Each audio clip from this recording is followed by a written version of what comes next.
రణబీర్ ఈ ఏడాది కూడా ప్రేక్షకుల ముందుకు రాలేదు. 2023లో వచ్చిన యానిమల్ బ్లాక్ బస్టర్ తర్వాత ఈ బాలీవుడ్ హీరో నుండి మరో సినిమా రాలేదు. చెప్పుకోవడానికి చేతిలో 4-5 ప్రాజెక్టులున్నాయి.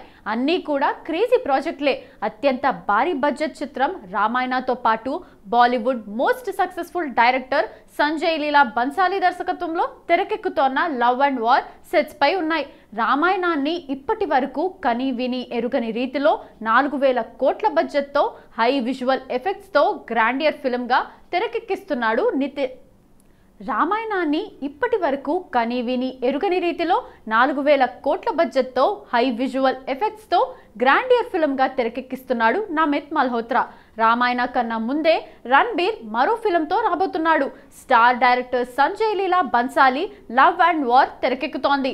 ఆలియా, విక్కీ కౌశల్, రణబీర్ నటిస్తున్న ఈ సినిమా ఈ ఏడాదే రిలీజ్ కావాల్సి ఉండగా షూటింగ్ డిలే కారణంగా నెక్స్ట్ ఇయర్ ఈద్ అంటే మార్చ్ 20న రిలీజ్ చేయాలని భావించారు మేకర్స్. కానీ ఇప్పుడు ఈ డేట్ నుండి కూడా తప్పుకుంటోందని టాక్ వినిపిస్తోంది. యానిమల్ తర్వాత 2 ఇయర్స్ గ్యాప్ ఇచ్చిన Ranbir next year second half box ఆఫీసును దోచుకునేందుకు ప్లాన్ చేస్తున్నాడు. అంతేకాదు హీరో నుండి ఫిల్మ్ మేకర్గా మారబోతున్నాడట రణబీర్.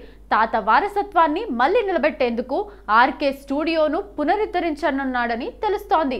నిర్మాతగా సినిమాలు తెరకెక్కించడంతో పాటు దర్శకుడిగా మారే ఛాన్స్ ఉందని బీ టౌన్ కోడై కూస్తోంది.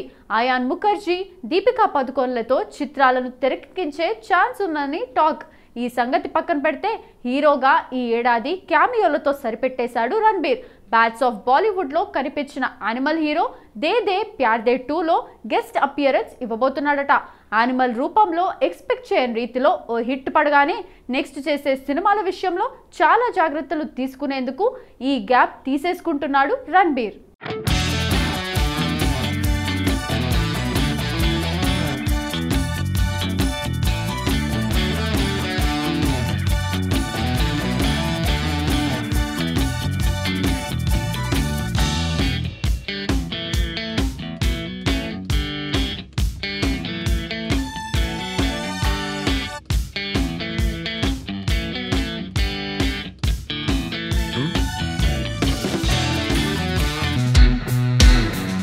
నేషనల్ క్రష్ రష్మిక మందన పేరు వినగానే ఇప్పుడు బాక్స్ ఆఫీస్ హిట్ గ్యారంటీగా మారిపోయింది.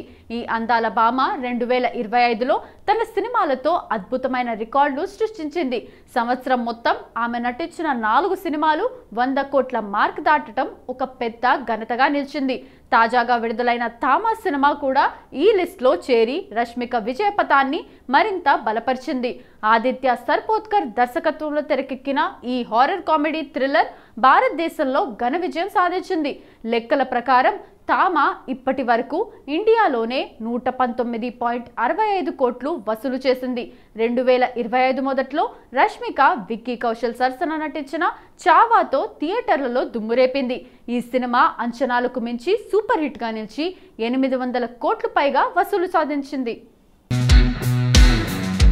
తర్వాత సల్మాన్ ఖాన్తో చేసిన సికందర్ కొంత మిశ్రమ టాక్ తెచ్చుకున్నప్పటికీ వసూళ్ల పరంగా మాత్రం 200 కోట్ల మార్క్ దాటేసింది. దీని తర్వాత ధనుష్, నాగార్జున మల్టీ స్టారర్ కుబేరాలో రష్మిక నటనకు మంచి ప్రశంసలు లభించాయి. ఈ సినిమా కూడా 130 కోట్ల వసూళ్లను సాధించింది. ఇక ఇప్పుడు తామా కూడా 100 కోట్ల క్లబ్లో చేరి రష్మిక విజయ జాబితాను మరింత పొడిగించింది. ఇక గతంలో యానిమల్, పుష్ప 2 చిత్రాలతో భారీ బాక్స్ ఆఫీస్ సక్సెస్ అందుకున్న రష్మిక ఇప్పుడు వరుసగా 6 సినిమాలతో 100 కోట్ల క్లబ్లో అడుగుపెట్టిన రేర్ హీరోయిన్గా నిలిచింది.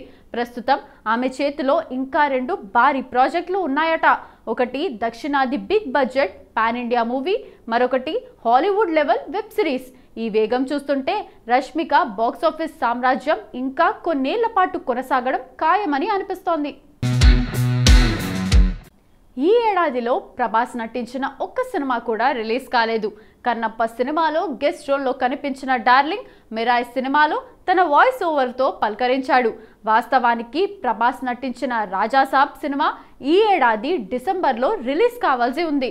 కానీ షూటింగ్ డిలే కావడంతో పాటు సీజీ వర్క్ అనుకున్న సమయానికి పూర్తి అయ్యేలా లేదని వచ్చే ఏడాది సంక్రాంతికి వాయిదా వేశారు. సంక్రాంతి అంటే సినిమాల సీజన్ కాబట్టి మేకర్స్ జనవరి 9న రిలీజ్ డేట్ను ఫిక్స్ చేశారు. అయితే ఇప్పుడు ప్రభాస్ ఫ్యాన్స్కు మరోసారి షాక్ తప్పదనే టాక్ వినిపిస్తోంది. రాజాసాబ్ జనవరి రిలీజ్ లేదని, మరోసారి పోస్ట్ పోన్ అయ్యే ఛాన్స్ ఉందని టాక్ వినిపిస్తోంది. షూటింగ్ పూర్తయినప్పటికీ సీజీ వర్క్ అనుకున్న సమయానికి కంప్లీట్ అయ్యేలా లేదట. ఇక దీంతో రాజాసాబ్ సమ్మర్ వైపు చూస్తున్నట్టుగా ఇండస్ట్రీ ఇన్సైడ్ టాక్. ప్రస్తుతానికైతే Rajasaab post production work jet స్పీడ్లో జరుగుతోంది. మరోవైపు షూటింగ్ కూడా ఆల్మోస్ట్ పూర్తి కావచ్చింది. దాదాపుగా సంక్రాంతికే ఈ సినిమాను రిలీజ్ చేయాలనే పట్టుదలతో ఉన్నాడు దర్శకుడు మారుతి. కానీ సీజీ వర్క్ అనుకున్న టైంకు ఫినిష్ అయ్యేలా లేదు.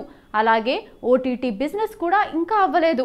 అటు ఈ సినిమా కోసం ఫ్యాన్స్ ఈగర్గా వెయిట్ చేస్తున్నారు. ఇప్పటికే రిలీజ్ అయిన రాజాసాబ్ కంటెంట్ మంచి రెస్పాన్స్ వచ్చింది.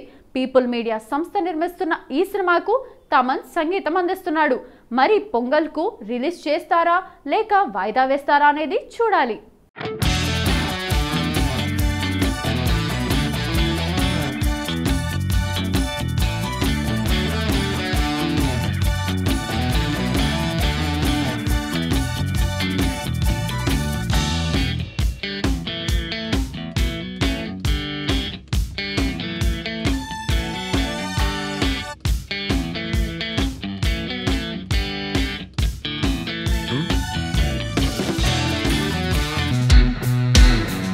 రామ్ గోపాల్ వర్మ మళ్ళీ తన సిగ్నేచర్ జానర్ అయిన హారర్ థ్రిల్లర్కి రీ ఎంట్రీ ఇచ్చాడు.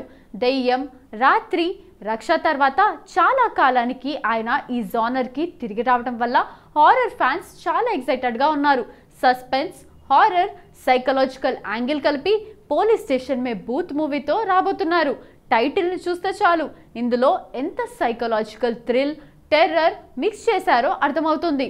పోలీస్ స్టేషన్ అనే రియలిస్టిక్ సెటప్లో దయ్యం రావడం అనే ఆలోచన అసలు ఆర్జీవీదే. సాధారణ హారర్ కాదు, మైండ్ గేమ్ ఉన్న థ్రిల్ కూడా ఉంటుందట.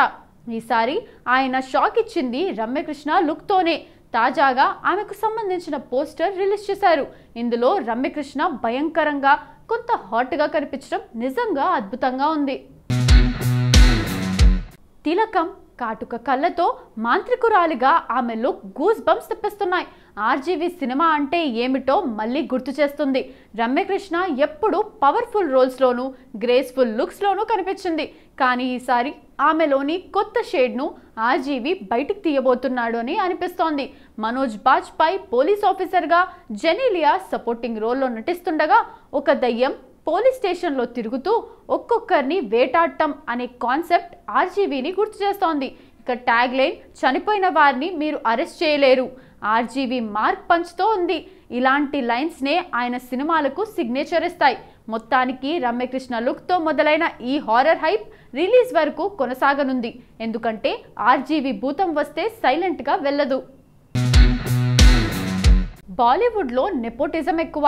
నెపో కిడ్స్ దే డామినేషన్ అని కామెంట్స్ వినిపిస్తున్నా ఎక్కడా తగ్గట్లేదు స్టార్ కిడ్స్. ఈ మాటలేవి ఖాతరు చేయకుండా తమ వారసులను ఇండస్ట్రీలో దింపుతూనే ఉన్నారు స్టార్స్. ఈ ఏడాది కూడా 1/2 డజన్ మందికి పైగా నెపో కిడ్స్ వెండి తెరకు, డిజిటల్ స్క్రీన్ పై ఇంట్రడ్యూస్ అయ్యారు. వీరిలో ప్రస్తావన నుండి తీసేయాల్సింది షారుఖ్ సన్ ఆర్యన్ ఖాన్, సైఫ్ సన్ ఇబ్రహీం అలీ ఖాన్. ఈ ఇద్దరు ఆర్యన్ డైరెక్టర్గా, ఇబ్రహీం హీరోగా ఓటీటీతో సరిపెట్టేశారు. వెండి తెరపైకి వచ్చే ధైర్యం చేయలేదు. బాలీవుడ్ సగం సెలబ్రిటీలను నింపేసిన బ్యాట్స్ ఆఫ్ బాలీవుడ్ సోసో షోగానే ముగిసింది. ఇబ్రహీం, నాదానియా, సర్ జమీన్ కూడా సేమ్ రిజల్ట్. బిగ్ స్క్రీన్ పై డెబ్యూ ఇచ్చిన యంగ్ యాక్టర్లలో అహాన్ పాండే మినహా మిగిలిన వారంతా కూడా ఫ్లాప్ మూటగట్టుకున్నారు. బాలీవుడ్ సీనియర్ యాక్టర్స్ అజయ్ దేవ్గన్, మేనల్లుడు అమన్ దేవ్గన్, రవీనా టండన్, రాషా తడాని, ఆజాద్తో వస్తే ప్రేక్షకులు తిప్పికొట్టారు. ఊయమ్మ పాటతో కాస్తో కూస్తో రిజిస్టర్ అయింది మాత్రం రాషా. ఇప్పటికే డిజిటల్ స్క్రీన్ పై లాంచ్ అయిన అమీర్ ఖాన్ సన్ జునైద్ ఖాన్, జాన్వీ సిస్టర్ ఖుషి, లవ్ టుడే రీమేక్ లవ్ యాపాతో వస్తే బొమ్మ బొక్కబోర్లా పడింది. ముఖ్యంగా ఖుషి నటనకు వంకలు వెతికారు ఆడియన్స్. ఇక ఈ అక్కా చెల్లెళ్ళ కజిన్ షనాయా ఎప్పుడో హీరోయిన్ కావాల్సింది, కానీ టైం బాగోక ఈ ఏడాది వచ్చి ఆకోకి గుస్తాకియాన్లో ఫ్లాప్ ముట్టగట్టుకుంది. ఇప్పటి వరకు ఈ స్టార్ కిడ్స్ రిజల్ట్ ఇలా ఉంటే టెస్టుకు రెడీ అవుతున్నారు అమితాబ్ బచ్చన్ మనవడు అగస్త్యానంద, అక్షయ్ కుమార్ మేనకోడలు సిమర్ భాటియా.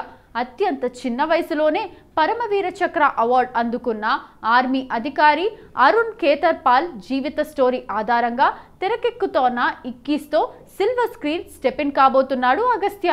డిసెంబర్ బరిలో మూవీ రాబోతోంది. మరి ఈ ఇద్దరు అహాన్ సైడా లేక అటువైపా అనేది ఇయర్ ఎండింగ్లో తేలిపోతుంది.